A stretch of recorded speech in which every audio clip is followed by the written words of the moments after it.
अस्सलाम वालेकुम। कैसे हैं 8th क्लास। उम्मीद है कि आप सब बच्चे खैरियत से होंगे और मेरी दुआ है कि अल्लाह पाक आप सबको अपने हिफ्ज़ व ईमान में रखे। तो आज से हम अब मंडे से अपनी ऑनलाइन क्लास का आगाज़ करते हैं, जिसमें सबसे पहले आपको आज अपनी पहली असाइनमेंट का पहला लेक्चर जो है वो दिया जाएगा। सब बच्चों ने कोशिश करनी है कि साथ साथ अपना लेक्चर सुनते जाएं और उसको याद करते जाएं, ताकि अगर आपका हफ्ते वाले दिन टेस्ट हो तो सब बच्चों को अपना पढ़ा हुआ याद हो। तो आज हम अपने पहली असाइनमेंट का पहला लेक्चर जो है वो स्टार्ट करते हैं।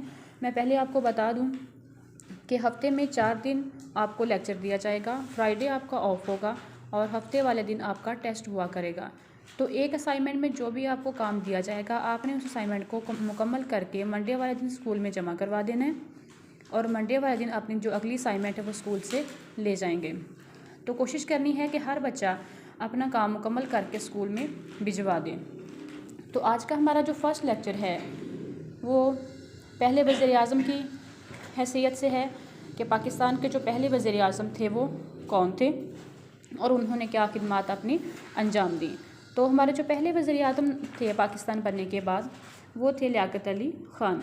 पाकिस्तान के पहले वज़ीर-ए-आज़म लियाकत अली ख़ान कायद-ए-आज़म मोहम्मद अली जिन्ना के दस्ते रास्त रहे, मतलब उनके साथ रहे हर हाल में। पंजाब में दाखिल होने वाले मुहाजिरीन के सैलाब को संभालना बहुत मुश्किल मसला था। कायद-ए-आज़म रहमतुल्लाह अलैह की हदायत पर आपने पंजाब मुहाजिर कौंसिल के चेयरमैन की हैसियत से मुहाजिरीन की आबादकारी और उन्हें ज़रूरियात ज़िंदगी फराहमी के काम की निगरानी की कि जो भी काम उनको सौंपा गया। मुहाजिरीन वो लोग थे जो पाकिस्तान बनने के बाद भारत के लोगों ने उनको वहाँ से ज़्यादती या जुल्म करने के बाद उनको पाकिस्तान भेज दिया। तो वो लोग वहाँ से जो हिजरत करके आने वाले थे उनको कहते हैं मुहाजिरीन। तो क़याम पाकिस्तान के बाद भारत में मुसलमानों से सख्त नफ़रत के बायस हिंदू मुस्लिम फसादात मामूल बन चुके थे। आपने पंजाब में मुसलमानों का कत्ले आम रुकवाने के लिए पंडित जवाहरलाल नेहरू के साथ सरहदी इलाकों का दौरा किया और इंसानी खून बहाने की मकरूह हरकत से बाज रहने की अपील की। इंतज़ामी ढांचे की तश्कील, मुआशी ज़िंदगी की बहाली, बजट की तैयारी, कश्मीर की जंग, दाखिली इंतशार पर कंट्रोल और भारत की साजिशों के ख़िलाफ़ दफा समेत तमाम दरपेश मसाइल में कायद-ए-आज़म रहमतुल्लाह अलैह कौम और हुकूमत की रहनुमाई करते थे, लेकिन इनके फ़ैसलों को अमली जामा पहनाने की ज़िम्मेदारी वज़ीर-ए-आज़म लियाकत अली ख़ान ही पर आयद होती थी कि जो भी पॉलिसी बनाना होती थी वो कायद-ए-आज़म बनाते थे और उसको अमल में जो लेके आते थे वो लियाकत अली ख़ान लेके आते थे।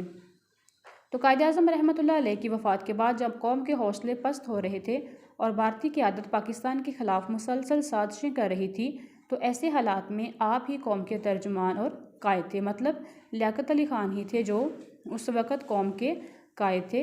लियाकत अली ख़ान के अहद हुकूमत में मुआशी तरक्की के लिए भरपूर जद्दोजहद शुरू की गई। आवाम को पाकिस्तानी मसनूआत के फ़रोग़ की तरग़ीब दी गई। फिर आगे आपको मैंने शॉर्ट क्वेश्चन भी बना के दिए थे कि लियाकत अली ख़ान ने 1949 में और 1950 में कौन कौन सी खिदमात अपनी अंजाम दी। तो आपने 1949 में असम्बली से करारदाद मकासद मंजूर करवाई और नए आइन की तैयारी के सिलसिले में बुनियादी असूलों की कमेटी बनाई। और 1950 में आपने क्या किया कि आपने 1950 में अमेरिका का दौरा किया और अपनी तकरीरों में अमेरिका के अवाम और कायदीन को क़याम पाकिस्तान के पस मंज़र से आगाह किया। आपने अमेरिकी क़यादत को पाकिस्तान के दफ़ाई ज़रूरियात पूरी करने पर आमादा करने की भरपूर कोशिश की। फिर जो आगे लियाकत अली ख़ान ने जो खिदमात अंजाम दी वो क्या थी कि लियाकत अली ख़ान की खारजा पॉलिसी में इस्लामी ममालिक के साथ खुशगवार ताल्लुकात कायम करने को बुनियादी हैसियत हासिल थी। शाह ईरान ने पाकिस्तान का दौरा किया तो दोनों रहनुमाओं ने मुश्तरका पॉलिसी अख्तियार करने के मुज़ाकरात किए।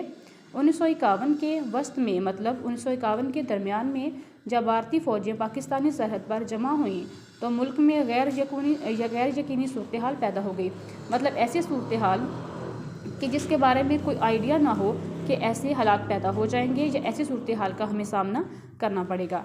आपने कौम का हौसला बुलंद करने और इस ख़तरे से आगाह करने के लिए मुल्क गिर दौरा किया।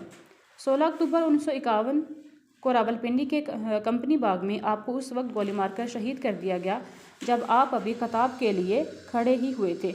इसका मैंने आपको शॉर्ट क्वेश्चन भी बना के दिए थे कि लियाकत अली ख़ान की वफ़ात कैसे हुई, या वो कैसे शहीद हुए और काबू हुए, और आखिरी वक्त में उनकी ज़बान पर कौन से अल्फाज थे।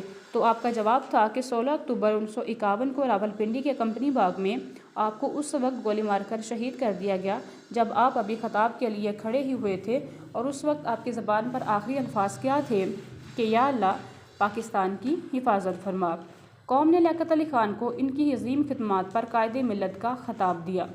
आपका ये शॉर्ट क्वेश्चन भी बन सकता है कि कौम ने लियाकत अली ख़ान को इनकी अज़ीम खिदमात पर कौन सा ख़ताब दिया, तो वो कौन सा ख़ताब है, कायदे मिलत। और कंपनी बाग को लियाकत बाग के नाम से मौसूम करके हमेशा के लिए इनकी मिली खिदमात का एतराफ़ कर लिया।